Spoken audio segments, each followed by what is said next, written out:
Today we're going to be doing a weaving activity. We're going to be creating our own looms, and a loom is something that you make a rug or all these other really neat fibers projects and clothing and things on.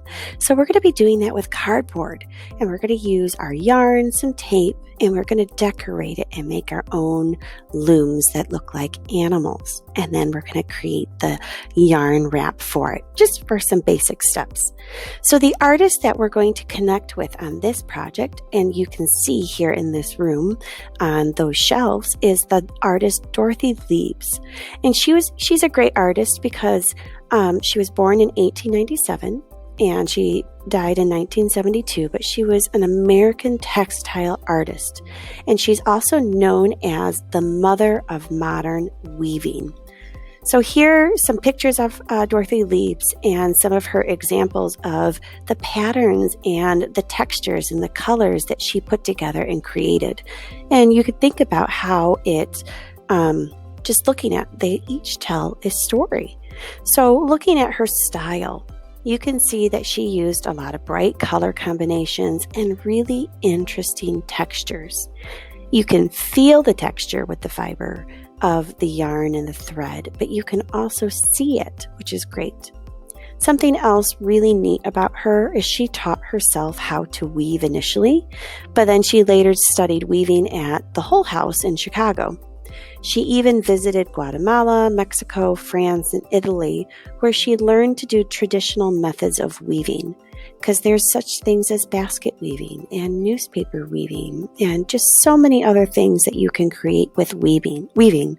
So Leibs, she designed textiles and became famous again as the mother of modern weaving because she did designs for interiors of many famous architects like Frank Lloyd Wright, and she also did a lot of commercial projects and things for airplanes, theaters, and hotels.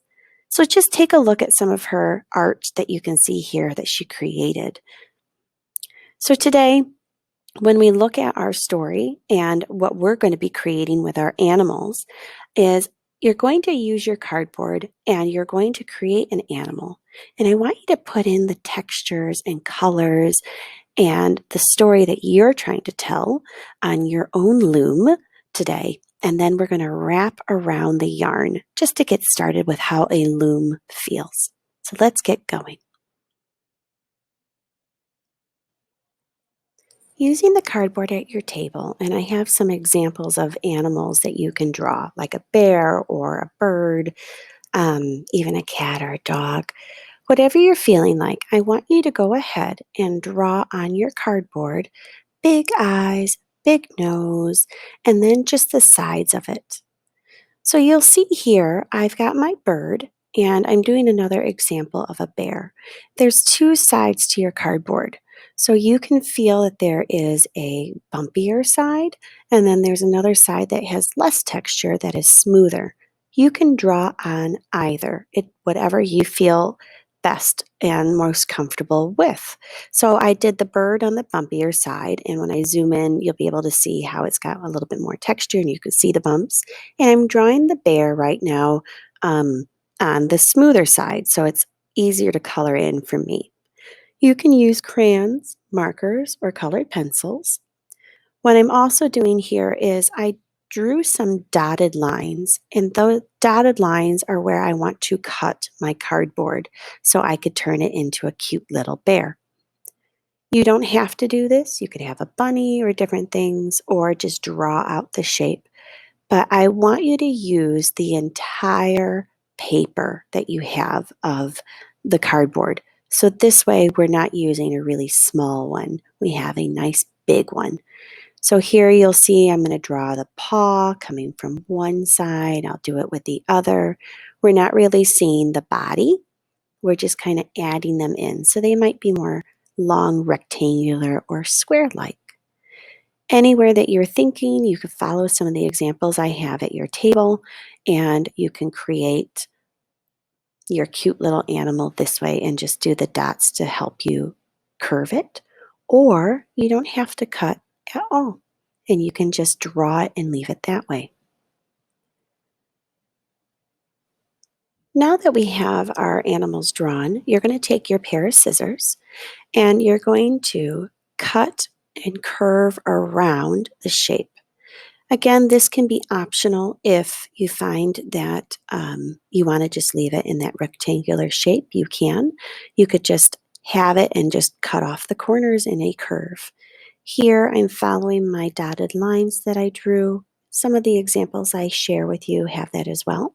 And you just gently cut around them and get that shape that you're looking for. Take your time, use your scissors. One hand holds your paper or the cardboard, and the other hand cuts. And you'll notice I'm working in pieces or chunks. You don't have to cut it all in one. You can cut a little bit at a time and cut that off. So take your time as you do this part and recycle any of the scraps that you have.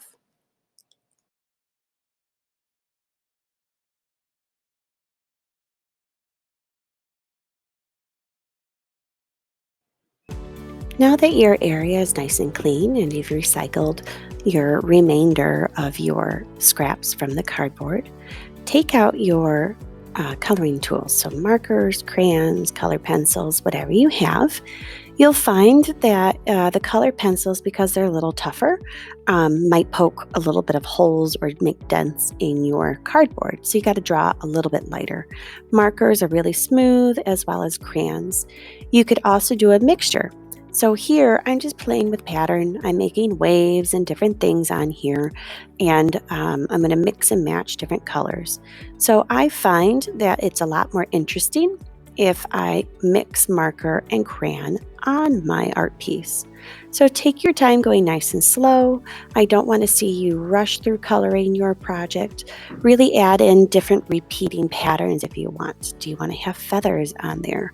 Do you want your feathers to be in the shape of diamonds or regular looking feathers or hearts or even squares? So as I'm going through, I'm quickly coloring, but I'm going to add and blend colors on it as well. So enjoy playing with your mixture, really add in those details and make it yours, even if it's a rainbow one or if it's only in a few colors.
once you have finished creating your design on your cardboard piece, whatever it may be, and you've colored it in, what we're going to do is get ready to make our loom part. So we're going to cut what are called notches into our loom, and this is what we'll be able to wrap and warp it and be able to get ready to sew. So what I'm going to do is flip it on the back so it's just easier for me to see. And if you don't have a ruler, you can use anything that is a leveled straight line. So it could be a folder, it could be a book, it could be whatever you have. And what I want you to do is we're going to try to make them as equal as you can, and that's fine if they're not exact, but you want to let's make 6 lines. Okay, so I'm going to do 1, slide it down, 2, you can make them further apart, you could have them close together, it's up to you.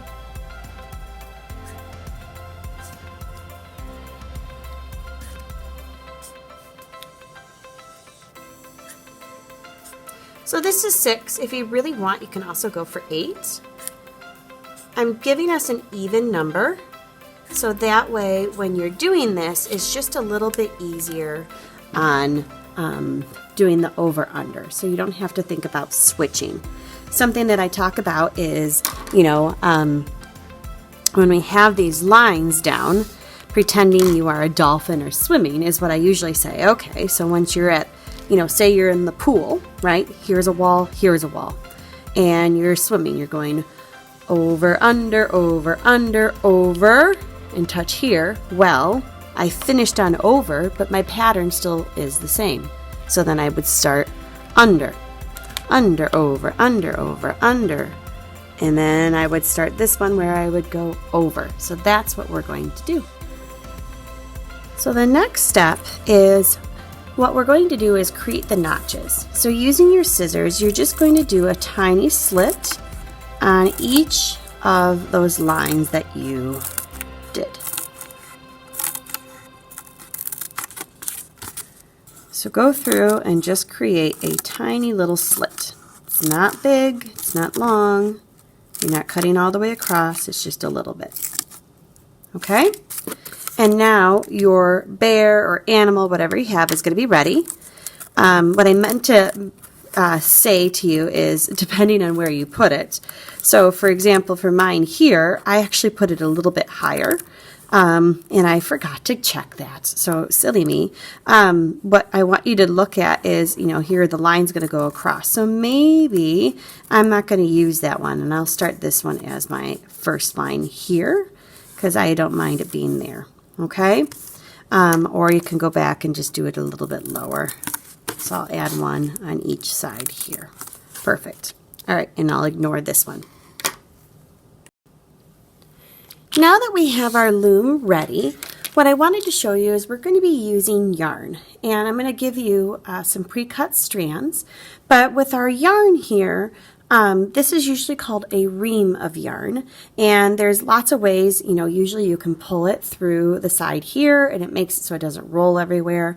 Sometimes it's difficult to find that end, and you'll usually just unwrap it this way. So with our long strand, I usually do about an arm's length, but I'm going to give us a little bit longer because it just makes it easier for us. So the first thing I want you to do is you're going to put your yarn piece into the first notch that you want. And then what you're going to do is I'll give you a little piece of tape, and we're going to just tape it right here. And this way, when you pull it, it stays. And so what you're going to do is you're going to go, you don't want to pull so tight that you break and bend this, but you want to pull a little bit so that way you can wrap it. So I want you to go through each of your pieces, and you're just going to quickly go through and wrap your loom like this.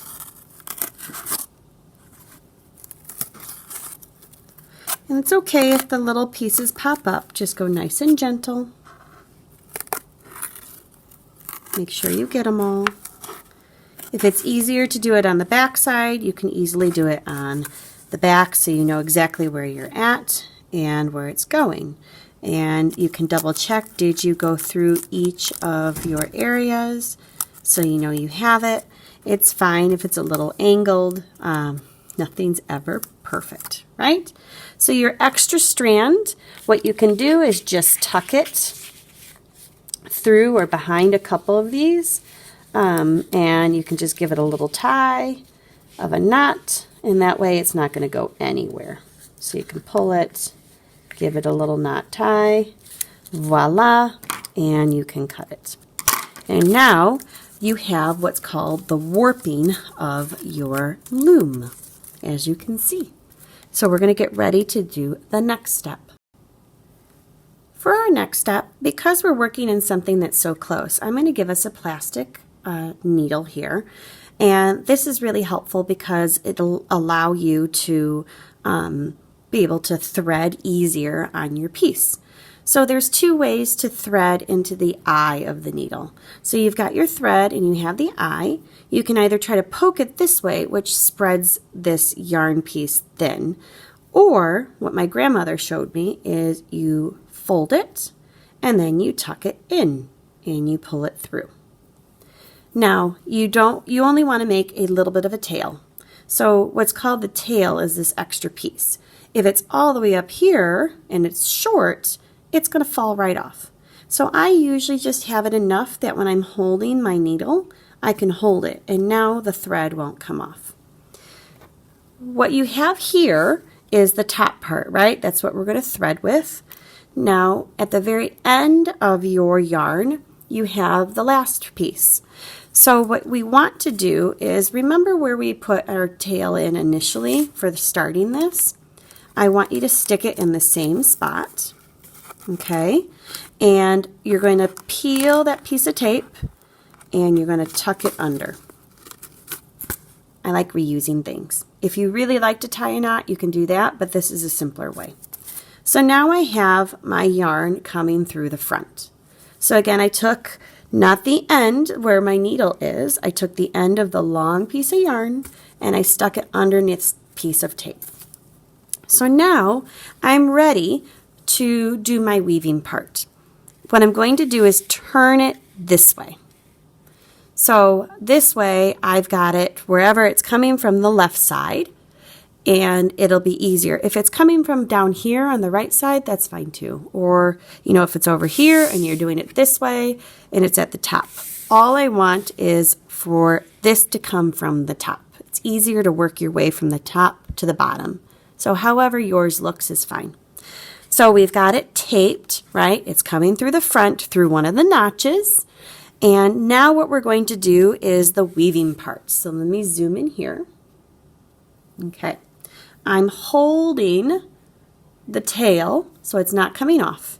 And I'm going to start with this. I'm going to go over this one, under, over, under, over, under, over, under. See how it's coming through?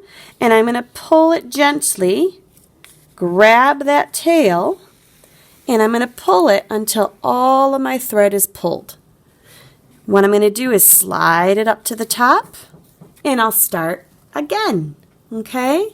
So here I ended on under, right? Because I ended on under, I'm going to start over. Over, under, over, under, over, under, over, under. Pull it. And what you want to do is slide it up to the top. Use your finger. Make it nice and close. Okay? If this unravels, and that does happen, is you see how I left on the under? If you went under again, and you pull it, it's going to take your whole yarn all the way out. You'll lose a stitch, as they call it. So always check. I left on under. I'm going to start on over. Over, under, over, under, over, under, over, under, and pull. You'll get faster as you do this. All right. Always slide it up. Double check that you have it nice and close. And you can see how pretty that is starting to go. So keep going until your thread is, a good hand length. And then we can tie on another piece of string.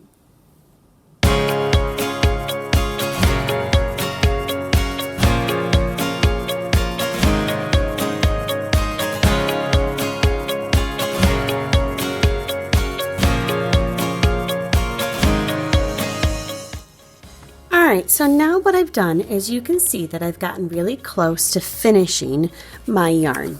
And then I've also, each time I've been weaving this, I just slide this up.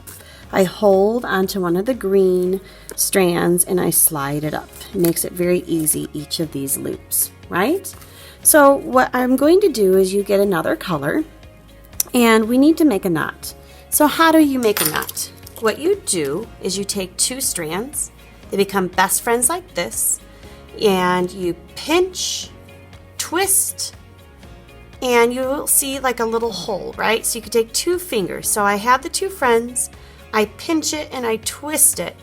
And what I do is I just grab those little ends and I pull them together, okay? What this does is it makes a knot, and then you have these extra strands. You can cut them.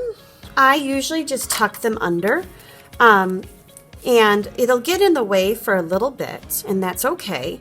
You don't want to cut it too close because then your knot comes undone.